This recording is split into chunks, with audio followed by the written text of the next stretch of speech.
Since we're covering security and architecture in this module, we want to start off with just a simple overview of what we're going to be covering, as well as a few basic concepts. So first of all, here's what we'll be covering over this initial module. First of all, we will be reviewing these core concepts around security and architecture. We'll also be exploring the AWS Shared Responsibility Model, which is a critical piece to understand if you're going to be using the platform. We'll then be introducing the AWS Well-Architected Framework. We will then be examining fault tolerance and high availability on AWS. And finally, we'll be understanding the provided tools for compliance. So first of all, let's look at a concept that governs how we use AWS, and that is the Acceptable Use Policy. And this is AWS's policy for both acceptable and unacceptable uses of their platform. And for you to be able to have an account on AWS, you need to agree to abide by this policy. Now, this policy covers several things, including some simple things that are prohibited. For example, sending unsolicited mass emails.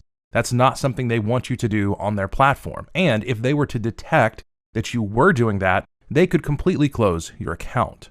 Also, hosting or distributing harmful content, things like viruses and malware, that's something that's also prohibited.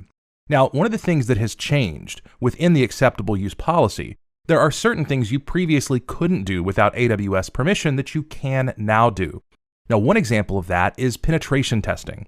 And that's a type of testing that lets you see potentially where different holes are within your security. For example, you can see what ports are open on a specific server. It used to be you couldn't do that without talking to AWS, but now they have provided a list of services where you are able to do this type of testing. And as long as the service you're wanting to test is in that list, you can do that without permission.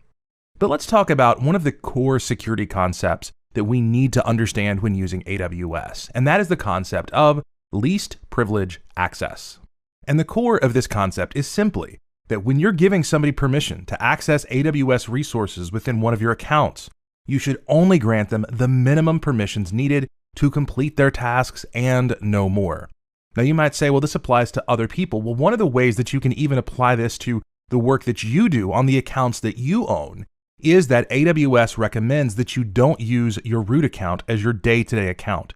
There are specific things that the root account can do that no other account can do. So they recommend that you set up an IAM account to use on a daily basis. And this is just another example of least privilege access. But in terms of understanding how this plays out, if you're at a company, for example, and you have several employees, and maybe one employee needs to have access to a majority of the systems, but another employee is only doing a maintenance task and only needs access to those two systems, well, you need to make sure that that employee only has access to those two systems.